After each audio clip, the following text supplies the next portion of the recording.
அன்பார்ந்தவர்களே, இன்று நாம் ஒரு புனிதமான பயணத்தை தொடங்குகிறோம். கத்தோலிக்க திரு அவையின் மிக முக்கியமான காலமான தவ காலத்தின் முதல் நாளான திருநீற்று புதனில் நாம் இன்று அடியெடுத்து வைக்கிறோம்.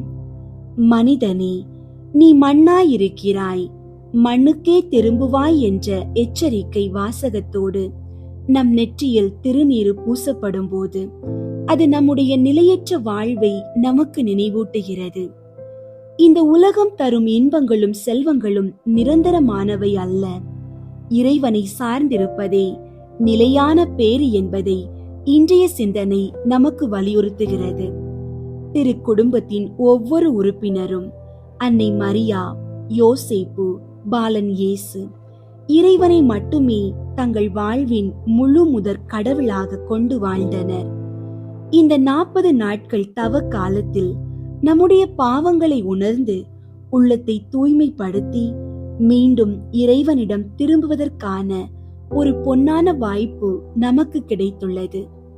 வீணான பெருமைகளை விடுத்து தாழ்ச்சியோடு இறைவனின் உரிமை சொத்தாக நம்மை மாற்றிக்கொள்ளும் தவக்கால பயணத்தை இன்று தொடங்குவோம்.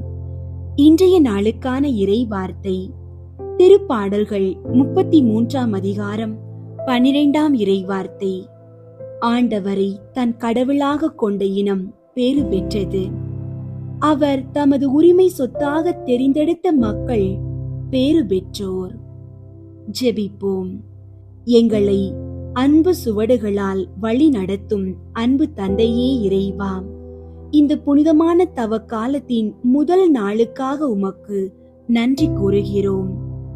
ஆண்டவரே, இந்த திருநீற்று புதன் நாளில் எமது தவறுகளையும் பாவங்களையும் உணர்ந்து உம் திருப்பாதம் வருகிறோம்.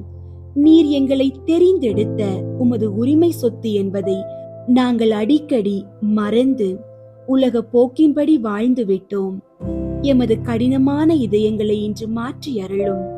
திரு குடும்பத்தை போல எமது குடும்பங்களும் இறைவனுக்கு அஞ்சி உமது கட்டளைகளை கடைபிடித்து புனிதத்தில் வளர அருள் தாரும்.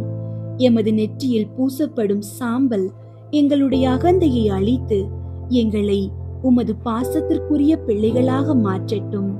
இந்த தவக்காலம் முழுவதும் ஜெபத்திலும் நோன்பிலும் தர்மத்திலும் நாங்கள் நிலைத்திருக்க உமது தூயாவியின் ஆற்றலை தந்தருளும். எங்களை உமது மீட்பின் கருவிகளாக பயன்படுத்தும். ஆமீன்.